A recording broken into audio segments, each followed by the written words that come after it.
Peace, Farmer Courtney here, taking a quick break from cleaning the house to share a thought with you that just hit me. I was thinking about the formula shortage, eons of time, and guidance for the whole from the Nation of Islam. And this, was on my mind because it's recommended in here to consume milk from well-raised cows, and that was something that went like right over my head, right? I read the books by the Most Honorable Elijah Muhammad, but in terms of where it was on the bottom of the stack, right? Because I just felt like, okay, check that off the list.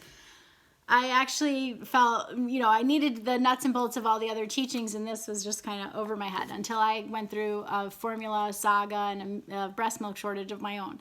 And then as far as the eons of time, just the timelessness of the recommendation. So in this book, Self-Improvement for the Basis for Community Development, Study Guides 10 through 18, Volume 2 by the Honorable Minister Louis Farrakhan, there was a passage in here that came to my mind and caused me to stop cleaning and make this video.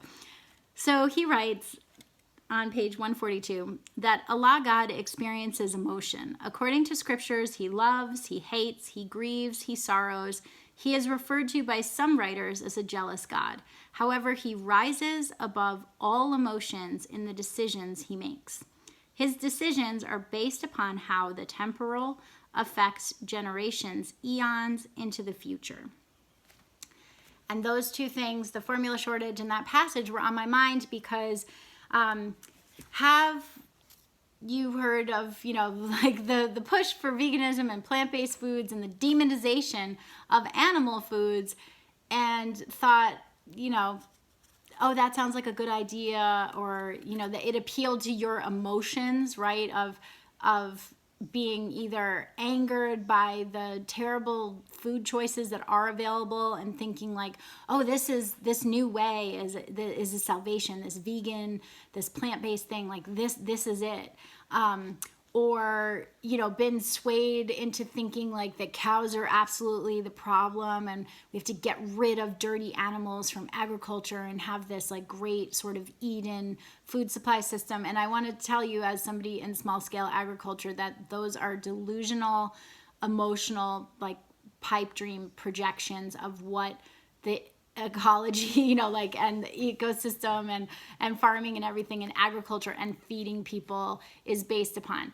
You cannot have agricultural policy informed by think tanks, governmental and non-governmental, all these different agencies and places that are coming from theory.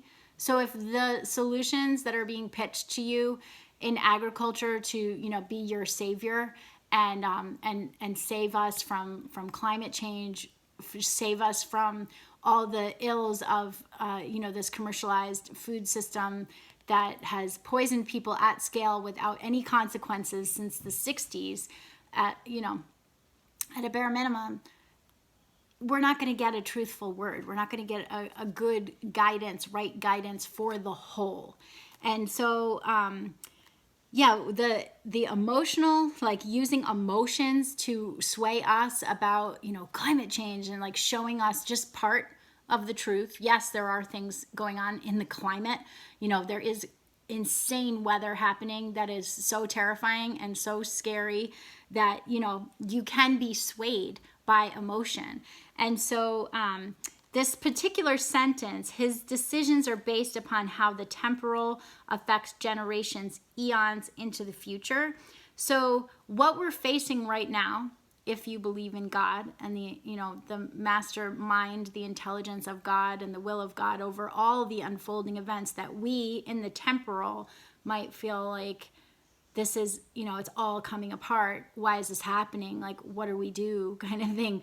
We don't look to the same mind that has helped engineer us to this point for solutions. We need to look to a different sort of supreme wisdom that the world is unfamiliar with and the experts of the world are unfamiliar with, and receive a different word.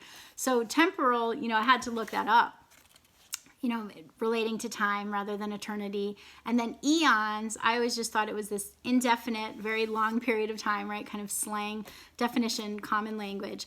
And then I looked it up, the scientific meaning that actually in astronomy and geology, it's a unit of time equal to billions of years. So God saw us in this moment and provided right guidance on agriculture and feeding ourselves when he came. And so if you are struggling to feed a baby and dealing with this formula shortage, there is guidance for the whole in here.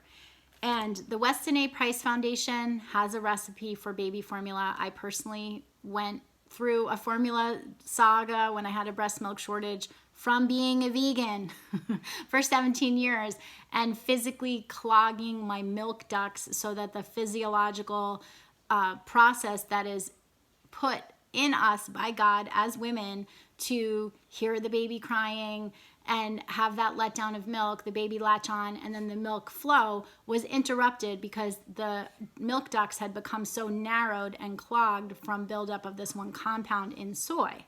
I didn't know that could happen, but God put a scientist in my life to explain and answer my prayers of why this was happening, and then what could I do about it. I got that answer much quicker. I followed the recipe on the Weston A. Price Foundation website. One thing I will say, and I experienced this, is that the Weston A. Price Foundation's recommendations give guidance for some. If you combine their guidance for some with speaking for the whole, you can have a solution that may make you feel safer. So many people are not familiar with raw milk and they're not comfortable with it. And I'm not here to convince you, anyway about it, because I did have an experience of being ignorant about the complexity of getting milk from sources when you're desperate, right? So I was getting milk from small backyard cows, right? Like people, they weren't in the dairy business. They were farmers of other sorts. They had a couple extra gallons of milk and they heard my story and said, sure, here, you can have it. And then everything was going well. I couldn't get into the micro dairy that I really wanted to buy milk from because they had a long waiting list. They were stocked with customers and you couldn't just get in where I live in New York. And so then I saw that that there was a new dairy that came, an organic dairy that suddenly had raw milk license and raw milk available. And in my desperation, I wasn't critiquing how the Weston A. Price Foundation is good for some and that I should be more choosy about getting raw milk from a larger size dairy. So it was a certified organic dairy, but it was on a larger scale, different types of cows than the other cows that I was getting milk from, and there was contamination in that only time that I got milk from that farm.